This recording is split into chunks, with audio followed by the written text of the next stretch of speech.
నమస్తే, welcome to Suman TV. నేను మీ తేజ. ఈరోజు మనమైతే ఉన్నామండి అనంతపురంలోని డిపిఆర్ఓ ఆఫీస్. డిపిఆర్ఓ ఆఫీస్ అంటే అనంతపురంలో తెలియని వాళ్ళంటూ ఎవరు ఉండరు.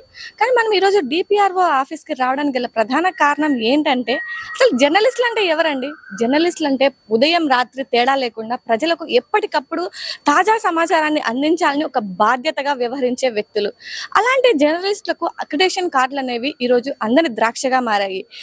ఈరోజు మనం ఈ విషయం గురించి ఇక్కడ ప్రత్యేకంగా మాట్లాడడానికి గల కారణాలు ఏంటంటే, మన డిపిఆర్ఓ శాఖాధికారులకు అయితే చాలా ఉదారత ఉందండి. వాళ్ళ ఉదారత చూస్తుంటే చాలా ముచ్చటేస్తుంది.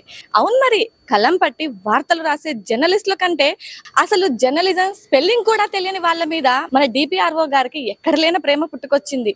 జిల్లాలో అక్రిడేషన్ కార్డుల పంపిణీ ఇప్పుడు పెద్ద ప్రహసనంగా మారింది. అర్హులైన చిన్న పత్రికల జర్నలిస్టులను గేటు బయట నిలబెట్టి అనర్హులకు మాత్రం ఎర్ర కార్పెట్ పరుస్తూ అక్రిడేషన్లు పంచుతున్నారంటే ఆరోపణలు గుప్పమంటున్నాయి.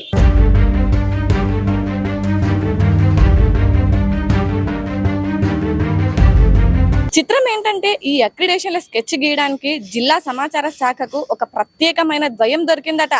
జిల్లాలో వందల మంది జర్నలిస్టులు ఉంటే ఆ ఇద్దరు మహనీయులు చెప్పిందే వేదం, వారు గీసిందే గీత. సదరు జర్నలిస్టుల కనుసన్నల్లోనే మన డిపిఆర్ఓ గారు నడుచుకుంటున్నారని, వారి డైరెక్షన్ లోనే ఈ అనర్హుల జాతర నడుస్తుందని మాటలు వినిపిస్తున్నాయి. ఇలా జరిగితే ఈ అనర్హుల జాతర కొనసాగుతుంటే చిన్న పత్రికల విలేకరుల నెత్తి నోరు బాదుకుంటున్నారు. నిబంధనల పుస్తకాన్ని పక్కన పెట్టి కేవలం ఆ ఇద్దరి స్క్రిప్ట్ అధికారులనే ఫాలో అవుతుండడం చూస్తుంటే అక్కడ నడుస్తోంది సమాచార శాఖ లేక ఆ ఇద్దరి ప్రైవేట్ లిమిటెడ్ కంపెనీయా అనే అనుమానాలు వస్తున్నాయి.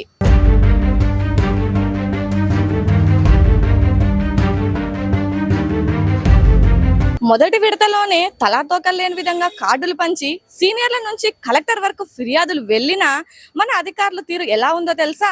నిమ్మకు నీరెత్తినట్లు కాదు, నిమ్మకాయ రసం తాగి హాయిగా పడుకున్నట్లు వ్యవహరిస్తున్నారు.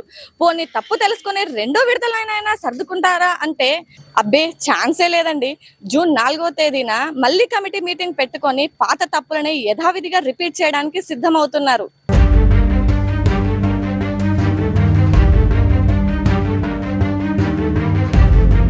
ఇప్పటికైనా ఈ అనర్హుల లీలలకు, జిల్లా సమాచార వివక్షకు బ్రేక్ పడకపోతే చిన్న పత్రికల మనుగడ ప్రశ్నార్థకంగా మారుతుంది. ఇప్పటికైనా జిల్లా కలెక్టర్ గారు ప్రత్యేక దృష్టి సారించి సమాచార శాఖలోని ఆ ఇద్దరు షాడో అధికారుల ఆట కట్టించి అర్హులైన జర్నలిస్టుల అందరికీ న్యాయం చేయాలని క్షేత్రస్థాయిలో విలేకరులు డిమాండ్ చేస్తున్నారు.